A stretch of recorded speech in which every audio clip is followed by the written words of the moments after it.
This was supposed to be a nice fire chat, Mr. President. Yes, good. I got set up. No, I did, though. You made the job for the moderator really easy. Thank you, Mr. President, for your speech. I do have a few follow-up questions, if it's okay. Sure.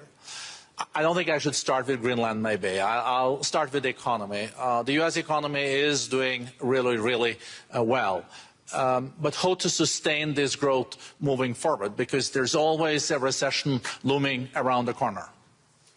Well, you know, the one thing about economies and recessions is sometimes you get hit unexpectedly and there's nothing you can do about it. All brilliant people, but there's nothing. One example was COVID. We had an economy going at levels like nobody had ever seen my first 2.5, 3 years. And then I heard the word pandemic, not COVID. They came up with that name over a period of time. We won't get into that. But I heard the word pandemic. And I had a poll come out that was so strong just prior to that, and I was with the two best pollsters, McLaughlin and Fabrizio, and they said, sir, George Washington and Abraham Lincoln, if they came back and ran as president and vice president, they couldn't beat you. And then what happened is the following day, I was told to stay tuned because there's something really bad happening in China. There are bodies laying all over Wuhan, right around that certain building that we talk about. I always said it came from Wuhan. It did come from Wuhan.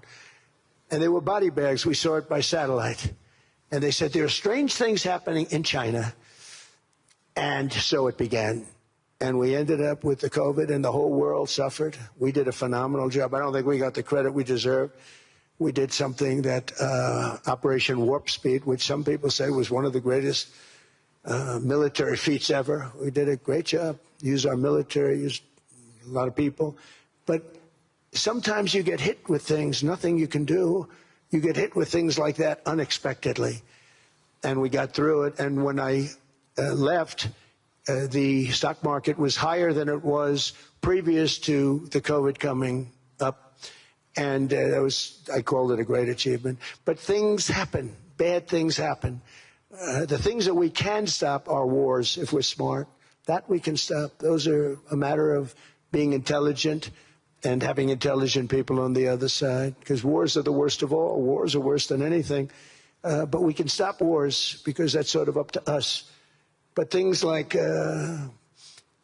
dust flying in the air, wherever COVID comes from or whatever comes, sometimes you have to be a little bit lucky. But we are poised to have an economy like no other, not only in this country, but anywhere. And you know, when you hear the kind of numbers that I can tell you that Scott Bessent was with me the other day, and he's looking at numbers. He said, I can't. And that's all he's done his whole life, pretty much your whole life. Scott, you weren't going to be a football player, I don't think. Scott was not that great at football, but he was always good at numbers, right? And he was looking at numbers. He said, I've never seen anything like this. We're poised to do things that no other country has ever done. And, you know, luck, I hate to say it, but we need a little luck. We don't want to get hit by something that nobody could have thought. Whoever thought we were going to hit by a pandemic? You know, when I heard the word pandemic, I said, oh, that's an ancient problem.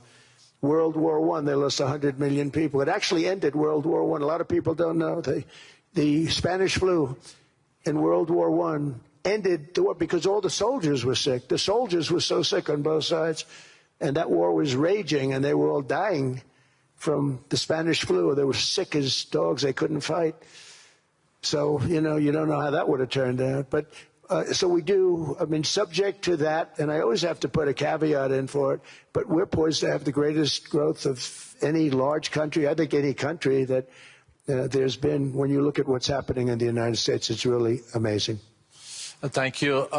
One thing that maybe keeps you up at night, I know you don't sleep that much anyway, Mr. President, is the debt. The U.S. debt is high, is now the biggest expenditure on your budget. How to get out of that impasse?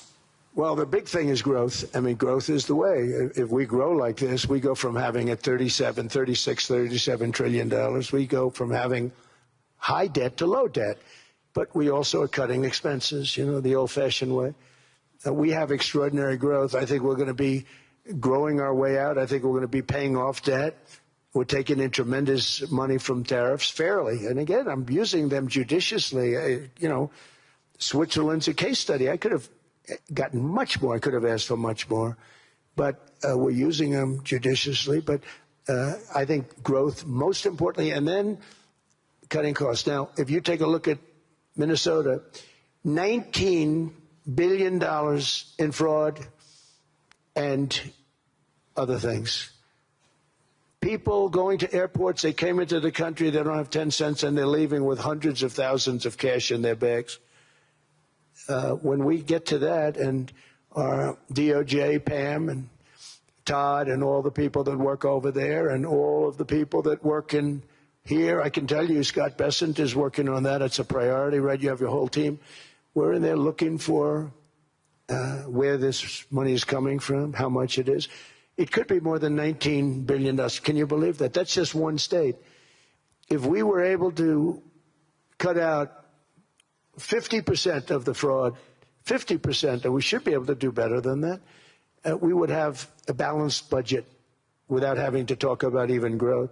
So we have a lot of options, but we're working very hard on that. That's a big deal. It's not just the protests, the fake protests done by agitators and, professional insurrectionists. That's what they are. They're professional troublemakers. But we are looking very strong at the money, too, in Minnesota and other places.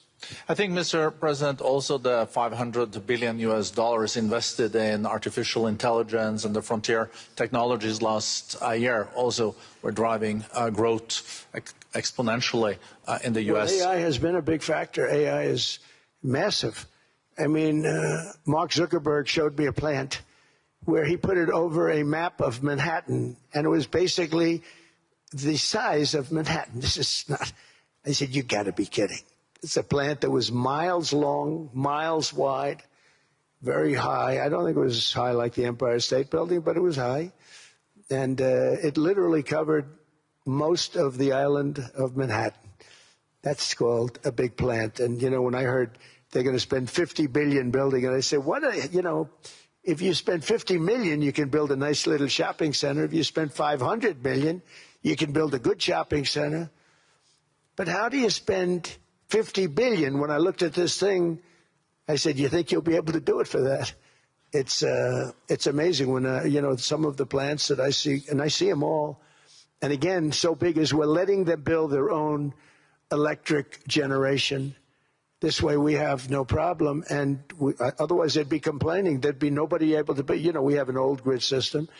And not only that, they're going to sell at a very cheap price the excess electricity that they create back into our grid. So that'll solve some problems for certain states that don't have enough electricity. We also know that on the AI, there is fierce competition between the U.S. as the largest economy in the world, 27% of the global GDP and 5% of the global population, not doing that badly, and China. And we know that competition is very tough on AI. I know you're heading to a state visit to China in April. How do you see the U.S.-China relationship moving forward? Are you able to combine this tough competition with also collaboration? So I've always had a very good relationship with President Xi and with President Putin. Talk about, the larger powers. But I've always had a very good relationship with President Xi of China. He's an incredible man. What he's done is amazing. He's highly respected by everybody. And I do now. I mean, now I have good. It was very severely interrupted by COVID. I used to call it the China virus, but he said, do you think you could use a different name?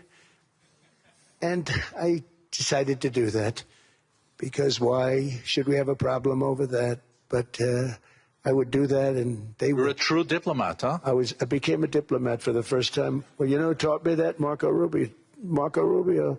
He said, let me teach you about diplomacy. Hey, any guy that gets approved by 100% of the votes, think of it, he got liberal Democrats and radical right Republicans to approve him. He's the only one. The next one was lost 45 votes, right? But he got all 100 votes voting for him. And at first I wasn't happy about it. I said, wait a minute, I don't like that. And now it turns out that the Democrats probably wish they didn't do that. And Marco has been fantastic. Marco, stand up, please. You have done a great job as Secretary of State. He's going to go down as the best Secretary of State. And Scott, and we have Susie, who's the first female Chief of Staff, and she's the best Chief of Staff, too. And I see Howard Lutnick, who I know spoke, and Howard's fantastic. Some of the deals we're doing are great. And I want to pay particular attention because we have Chris. And Chris, you got up.